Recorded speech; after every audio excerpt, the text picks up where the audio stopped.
Imagina una prenda de ropa, la ves en TikTok el martes y el jueves ya llegó a tu puerta, el sábado ya la usaste y al mes siguiente ya pasó de moda. Eso es el fast fashion, un modelo de negocio construido sobre una premisa muy simple: producir lo más rápido posible, lo más barato posible, en la mayor cantidad posible, sin importar quién lo hizo, ni cómo, ni qué queda después. Las consecuencias ya las conocemos. La industria de la moda genera alrededor del 10% de las emisiones globales de gases de efecto invernadero. Entre 15.000 y 45.000 millones de prendas no llegan a venderse cada año. Las marcas prefieren producir en exceso antes que perder una venta, y una de cada 5 prendas termina desechada sin haberse usado ni una sola vez. Y aunque piensas como fast fashion en solo ropa, cruzó a otro lugar que jamás pensamos que contaminaría. Un lugar que asociamos con la cultura, con el pensamiento, con lo más humano que tenemos. Si entras a cualquier librería hoy y observas la mesa de novedades, hay jugadores de hockey o cualquier derivado de deporte en hielo, o portadas caricaturescas. Y cuando volteas a ver todos estos libros en la mesa de novedades, todos son idénticos y parecen contar la misma historia. Y no es porque lo estés imaginando, es que todos los libros se están volviendo iguales. El fenómeno de los fast fashion en la literatura.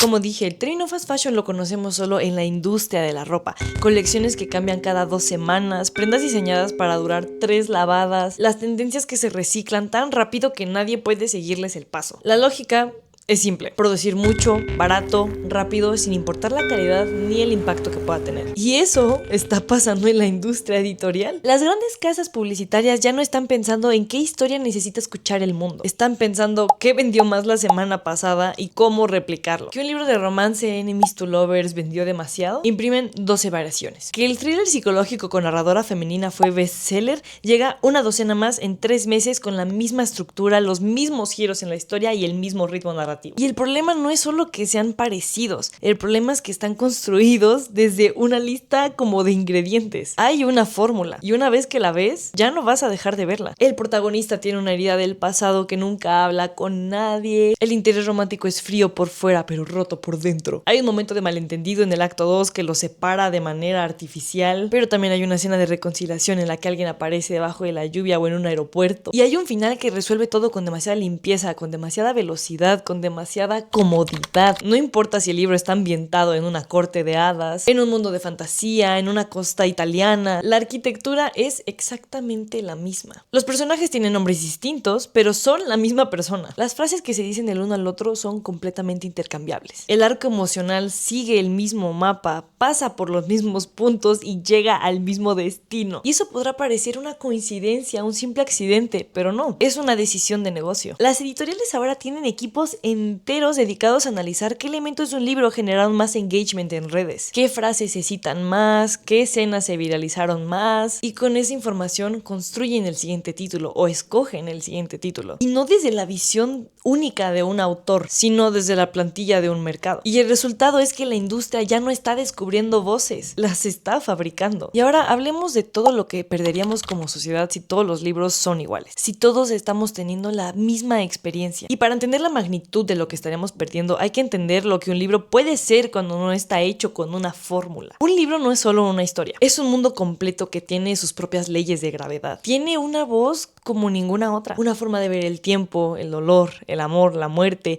que es única a esa persona que lo escribió y a nadie más. Cuando abres un libro, estás entrando a ese mundo, estás tratando de entenderlo. Y podrás haber cerrado el libro, pero te quedas dentro de ese mundo incluso semanas, incluso años después. Te cambia el ángulo del que miras ciertas cosas, y ese ángulo ya nunca regresa a donde lo veías antes. Quiero que pienses en los libros que te marcaron, los libros que te marcaron de verdad. No que los disfrutaste, sino que genuinamente te volviste una persona diferente después de terminarlo. Probablemente ninguno de ellos seguía una fórmula de estas que están muy virales en el momento. Probablemente muchas de esas historias tardaron en abrirse, en entregarse, en revelarse qué estaban tratando de contarte. Y eso es algo que simplemente no se puede fabricar en serie. Una voz literaria genuina es el resultado de años de una vida vivida, vaya la redundancia. No se puede optimizar, no se puede construir con las mismas piezas que usó el libro que más vendió el trimestre pasado. Cuando la industria estandariza estos libros, no solo produce, la neta, libros malos, produce algo muchísimo más grave. Produce un silencio en donde deberían estar las voces que aún no conocemos. Hay autores ahora mismo que tienen cosas extraordinarias que decir, una perspectiva que nadie ha articulado, una historia que no cabe en ninguna plantilla existente. Y las editoriales los rechazan porque su propuesta propuesta no encaja con una categoría de mercado específica. Porque el equipo de marketing no sabe cómo posicionarlo en 2 líneas para TikTok. Y son libros que jamás veremos, simplemente no nos llegan. Y nosotros como lectores nunca sabremos lo que estamos perdiendo. Ahora hablemos de las consecuencias de lo que pasaría a una cultura que solo lee lo mismo. Los libros no son solo entretenimiento. Que sí, no pasa nada si de vez en cuando quieres disfrutar una lectura ligera, con la supuesta fórmula. Ese no es el punto. Pero realmente los libros nunca fueron solo entretenimiento, ¿sabes? Son la tecnología más antigua que tenemos para poder habitar vidas que no son la nuestra. Para entender desde adentro cómo se siente ser alguien completamente distinto a ti. Para procesar experiencias que todavía no has vivido o que ya viviste pero no habías podido nombrar. La empatía no es algo con lo que nacemos en plena forma. Es una habilidad que se ejercita. Y la literatura ha sido durante siglos la mejor manera de hacerlo. Cuando todos los libros que consume una generación siguen la misma fórmula, esa generación va a aprender a leer el mundo con una sola plantilla. Aprende que los problemas tienen una resolución limpia, que el amor siempre vence la distancia emocional si uno de los dos cede en el momento preciso, que el dolor tiene un arco narrativo y llega a su fin, que la complejidad moral tiene un solo lado correcto y uno incorrecto. Y la vida no funciona así. Y los libros que sí reflejan esa complejidad, los que te dejan con preguntas en lugar de respuestas, los que no te dan el consuelo fácil, son precisamente los que más necesitamos y los que son más difíciles de encontrar ahora en las mesas de novedades. También, evidentemente, hay algo que se va a perder en el lenguaje. Un autor con voz propia usa el idioma de maneras que no habías visto antes. Crea imágenes que se quedan contigo para siempre. Construye una frase de una forma que te hace detenerte y releerla porque no puedes creer que alguien haya encontrado exactamente esas palabras para exactamente esa cosa a la que tú no le podías poner nombre. Y eso te da herramientas para habitar tu propia experiencia en este mundo. Y los libros de fórmula simplemente no hacen eso. Están escritos en un lenguaje funcional, correcto, fluido y la verdad es que completamente olvidable. Lo lees y entiendes todo, no hace falta que te detengas en nada porque no hay nada que te detenga. Es cómodo, es leer en automático y cuando terminas, en pocas semanas ya no recuerdas casi nada de lo que decía. Y hay estudios que de hecho señalan que leer literatura compleja, narrativa que exige que el lector llene los espacios, que tolere la ambigüedad, que sostenga varios puntos de vista simultáneos, aumenta la capacidad de pensamiento crítico y la inteligencia emocional de forma completamente medible. Lo que estamos construyendo, si seguimos por este camino, es una cultura lectora que sabe consumir historias, sí, pero ha perdido la práctica de habitarlas. Y ahora hablemos del papel que tiene BookTok en todo eso, el algoritmo que decide lo que lees. BookTok, la comunidad de lectores dentro de la plataforma, tiene miles de millones de visualizaciones.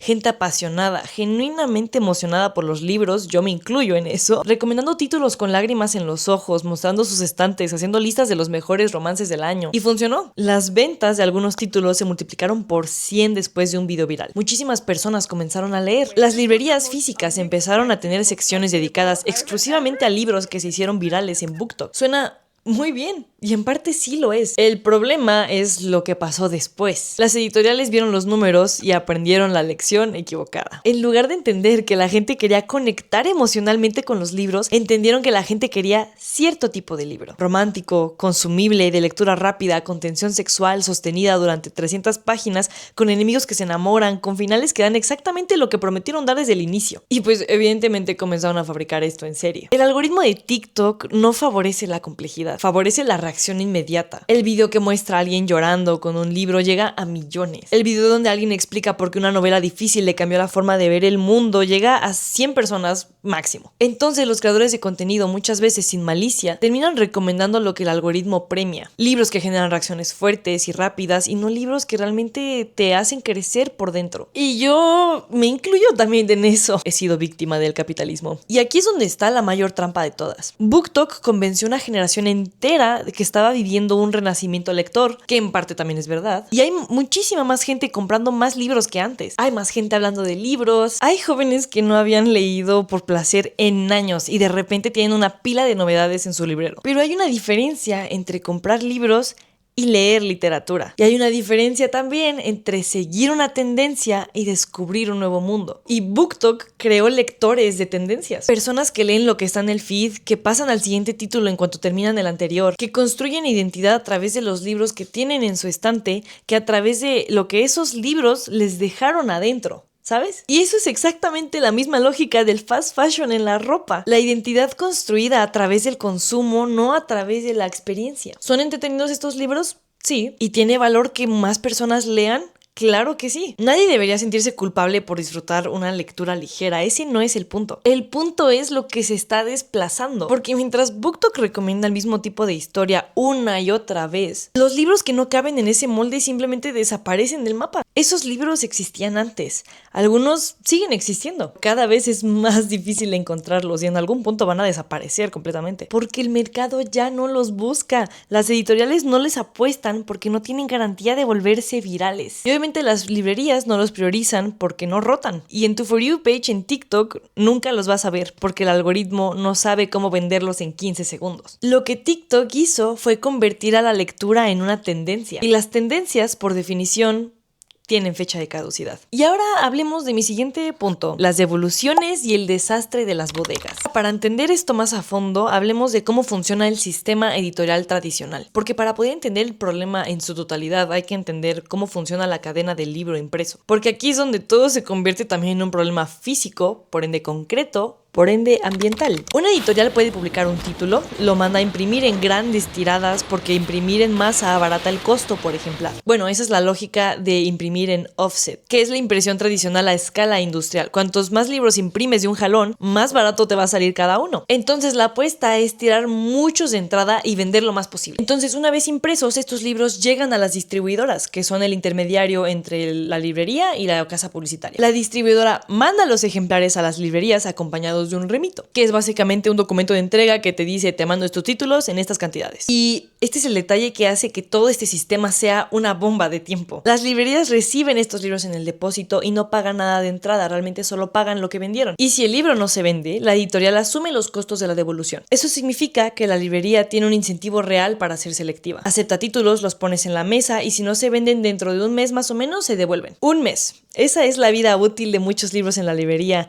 Es de solo un mes. A veces sí es más tiempo, pero generalmente es solo un mes. Pasado ese tiempo, son reemplazados por las novedades siguientes, que llegarán con su propio remito, en su propia caja, empujando al libro anterior a una bodega. Y las editoriales atrapadas en esa lógica responden publicando más para compensar. Encontré esta cifra que en España se publican más de 92,000 libros al año con ISBN. El ISBN es lo que tienen todos los libros en la parte de atrás, que es lo que lo hace como oficiales, podríamos decirlo, que estén registrados. Esos son más de 250 libros al día y un libro cada 6 minutos. Y eso sin contar la autoedición y la autopublicación. Entonces, ¿qué pasa con todos estos libros que no se venden? Según datos de la Federación de Asociaciones Nacionales de Distribuidores de las Ediciones, qué rápido hablé. El sector editorial presenta una tasa de devolución del 30%. 3 de cada 10 libros que llegan a las librerías terminan siendo devueltos. Regresan a la bodega de la distribuidora o de la editorial. Ahí se acumulan, esperan, algunos intentan ser revendidos, otros se mandan a saldo, muchos simplemente se quedan ahí ocupando espacio durante años. Y al final, el destino más frecuente es la destrucción de los ejemplares. Como señaló el editor Rubén Hernández de Rata Naturea, 1/3 de esos libros acaba en las tinieblas de los almacenes y probablemente se guillotina. Guillotinar un libro significa literalmente cortarlo, destruirlo para recuperar la pasta de papel o incinerarlo directamente. Pensemos en eso un momento, un libro que alguien escribió, que un editor apostó, que una imprenta produjo, que un camión transportó, que una librería recibió, nadie lo compró, otro camión lo devolvió y pasó años dentro de una bodega y al final fue cortado o quemado. Todo ese recorrido, todo ese costo para que pasara absolutamente nada. Y aquí es donde llegamos a el costo ambiental. Igual que el fast fashion, aquí es donde la dimensión cierra el círculo. Por ejemplo, en la ropa, el daño no es solo cultural, es también físico. Igual saqué la mayoría de mis estadísticas de España. Según la Asociación Española de Fabricantes de Pasta, Papel y Cartón, imprimir un libro de tapa dura de unas 300 páginas libera cerca de 1.2 kilogramos de CO2. Para producir una tonelada de papel se utilizan 27,000 litros de agua. Si el 30% de los títulos producidos no llegan a venderse, estamos hablando de millones de libros que generaron emisiones y consumieron recursos simplemente para existir, ser devueltos y terminar destruidos. El 16.4% de la contaminación total que produce un libro tiene lugar durante la fase de distribución. Y si el libro es devuelto, ese porcentaje se duplica, porque el ejemplar tiene que hacer el viaje de ida y vuelta. Y la destrucción claramente también contamina. Si se incinera, libera más gases, si se recicla, consume más energía y agua en el proceso. Es el modelo lineal más antiguo del capitalismo aplicado a la cultura. Fabricar, distribuir, no vender, destruir, repetir. Y lo más absurdo de todo esto es que todos estos libros destruidos son copias del mismo título, variaciones de la misma fórmula que nadie quiso porque ya había 20 iguales en el estante. Ahora, a todos estos datos deprimentes que acabo de decir, realmente, ¿qué se puede hacer? No es un problema sin salida, pero sí requiere varios actores que decidan hacer algo al mismo tiempo. Y eso es lo más difícil de conseguir un cambio, porque siempre estamos mirando al lado para ver quién empieza primero. Existe la impresión bajo demanda, que es imprimir solo cuando hay una venta real, sin stock previo, sin bodegas llenas, sin devoluciones masivas. Es un modelo que puede eliminar la sobreproducción de la raíz. El problema es que va en contra de la lógica financiera de los grandes grupos que construyeron su negocio sobre las economías a escala. También existen las editoriales independientes, las que seleccionan solo con criterio, los clubes de lectura que discuten en vez de solo recomendar, los autores que tardan años en hacer un libro porque genuinamente tienen algo que decir y no solo algo que vender. Todos ellos son la resistencia real. Existen, sobreviven, pero necesitan lectores que los busquen activamente porque el algoritmo no va a llevarlos hasta ellos. Y eso es lo que también podemos hacer nosotros como lectores. Preguntarnos de dónde viene un libro antes de comprarlo. También si genuinamente es una historia narrativa única o simplemente es algo que vamos a olvidar y va a terminar arrumbado en algún terreno o incinerado. Entrar a una librería independiente y pedirle al librero que nos recomiende algo que no está en ninguna lista viral. Darle una oportunidad al libro que no tiene una portada bonita o caricaturas o que no tiene un trope enemies to lovers o que no te promete un final feliz, al que nos incomoda un poco, porque la incomodidad en la literatura muchas veces es la señal de que algo genuino está pasando. Ahora, hay muchos libros que los terminas, los cierras y ya. Estuvo bien, fue entretenido, pasaste un buen rato, no hay nada de malo en eso. Pero hay otro tipo de libro, uno que terminas y necesitas quedarte quieto unos minutos porque no sabes qué hacer con lo que acabas de sentir, con lo que acabas de leer. Uno que instala una pregunta que no tiene una respuesta fácil y que sigues cargando esa pregunta semanas después, incluso años después. Uno que le pone nombre a algo que viviste hace años y que no habías podido cerrar porque no encontrabas las palabras exactas. Y de repente vino alguien más, las encontró en otro idioma, en otro siglo, en otra vida, completamente distinta a la tuya, y aún así era exactamente eso. Y eso es exactamente lo que un libro puede ser. Una experiencia que no se puede replicar, no se puede optimizar ni fabricar con una plantilla de mercado. Cuando la industria produce en serie, cuando el algoritmo decide lo que tienes que leer, afecta nuestra capacidad de poder conocer nuevas voces. El fast fashion en la ropa nos convenció que tener más era lo mismo que tener mejor. Y eso nos costó ríos contaminados, montañas de ropa desechada, condiciones laborales inhumanas al otro lado del mundo. Y ahora el fast fashion en los libros nos está diciendo lo mismo, que más títulos es lo mismo a más literatura, que más páginas es lo mismo a más pensamiento, que más consumo es lo mismo a más cultura. Y realmente no lo es. Un libro no es una prenda de temporada. Un libro no debería caducar en un mes, no debería existir solo para llenar un espacio en una mesa de novedades hasta que llegue el siguiente remito. Un libro debería ser un mundo completamente nuevo, un mundo completamente aparte. Y los mundos aparte no se pueden fabricar en masa.